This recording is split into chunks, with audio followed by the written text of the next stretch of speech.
Uyu munsi ngiye kubasangiza ukuri k'ubuzima bwo muri gereza n'amasomo y'ubuzima byahinduye umutima wanjye.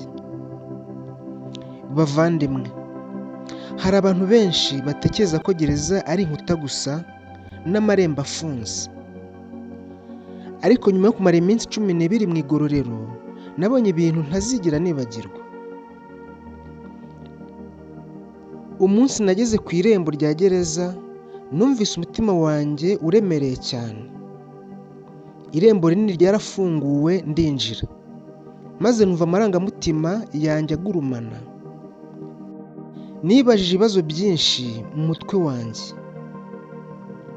Ese ubuzima bwanjye bugiye kumera gute?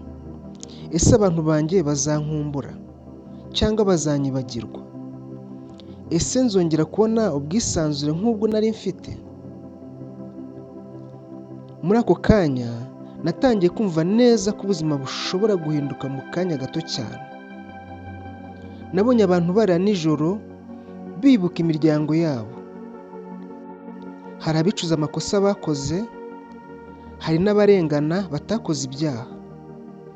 Hari ijoro nabonye umugabo arira bucece avuga ko yishe umugore we, ubu abana be bashobora kuba batakimwibuka, kandi ko imiryango ye, abavandimwe n'inshuti bamucitseho.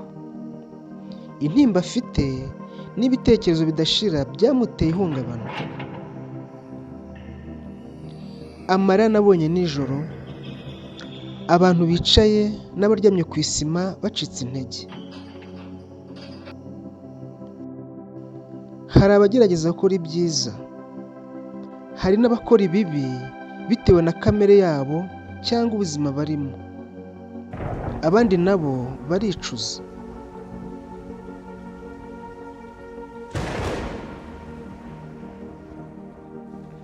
Muri gereza nabonye ibintu byinshi bikomeye.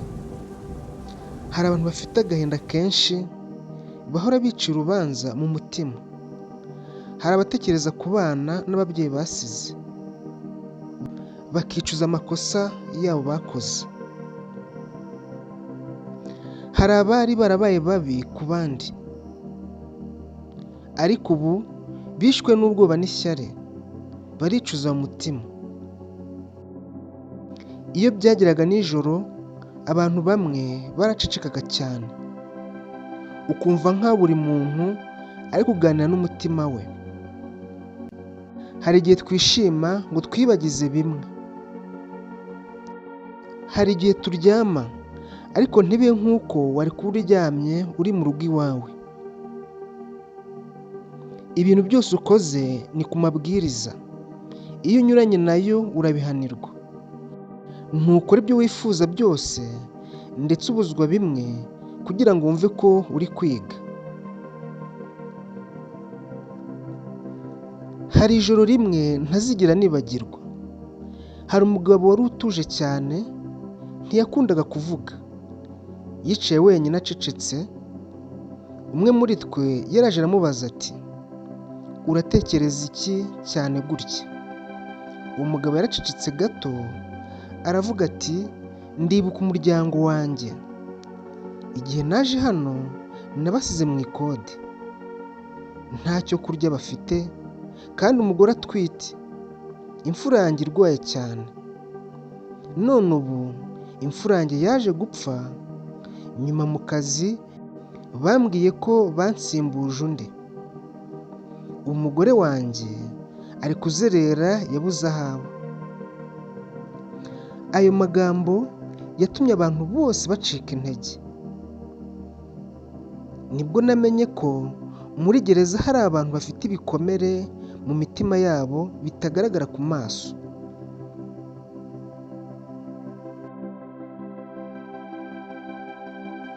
Muri iyo minsi 12 nabonye byinshi. Hari abantu babi bababaza abandi, batakoze ibyaha byabo.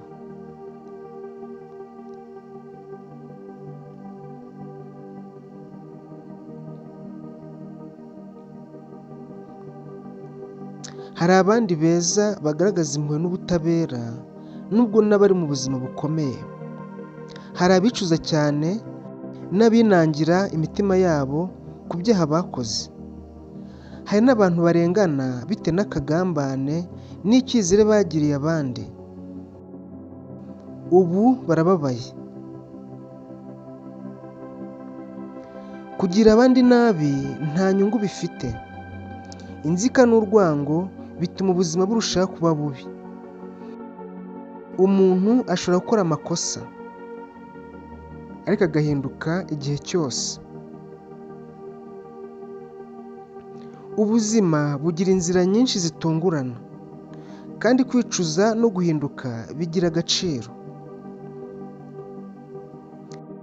Hari igihe nageze numva ncitse intege cyane, ariko natangiye gusenga no kwegera Imana. Nibwo natangiye kumva ko umutima wanjye Imana ari ifite byose mu biganza byayo. Iyo abantu bagutaye, Imana yo iba ikiriho. Iyo ubuzima budukomereye, ishobora kudufasha kongera guhaguruka no kubona urumuri.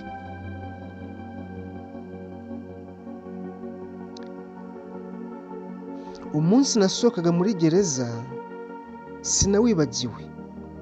Irembo ryarafunguwe. Nasohotse numva umutima wanjye hari isomo rikomeye nari mpakuye. Niba Imana impaye amahirwe yo kongera kubaho nkiri hanze, nzagerageza kubaho neza no gukora ibyiza, kandi nkomeze kwibuka amasomo nigiye muri gereza. Niba uri kureba iyi videwo, ndashaka kukubwira iki kintu kimwe: gerageza kubaho neza, ntugirire abandi nabi. Ntukore ibintu uzicuza ejo, kuko hari igihe umuntu amenya agaciro k'ubuzima igihe ibintu byamaze guhinduka. Iherezo rikora ku mutima.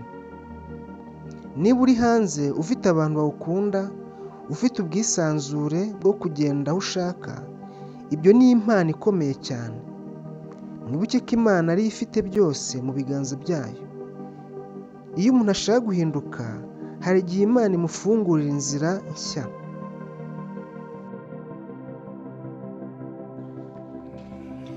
Isi n'abayikorera nibo badutesha umutwe.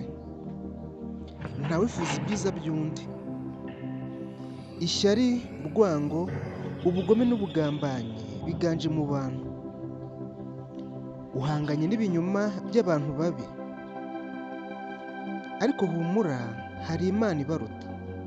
Niba iyi nkuru igukoze ku mutima, sangiza abandi iyi videwo kugira ngo ubutumwa bugere kuri benshi. Abagororwa batojwe umuco wo kudahohotera bagenzi babo. Iyo ugeze mu bandi, usanga imitima yabo itandukanye cyane, kuko imico yabo nayo itandukanye. Mbese ni abanyabyaha gusa. Nta cyiza, nta mpuhwe, nta mutima bamwe bagira. Hari n'abashaka gukizwa bakava mu byaha. Ntawe ugukubita. Haba isuku, nta nzara, nta nyota. Haba n'igihe cyo kwidagadura. Turasurwa, tukigishwa, ndetse tukaganirizwa. Mbese turi mu ishuri nk'ibisanzwe.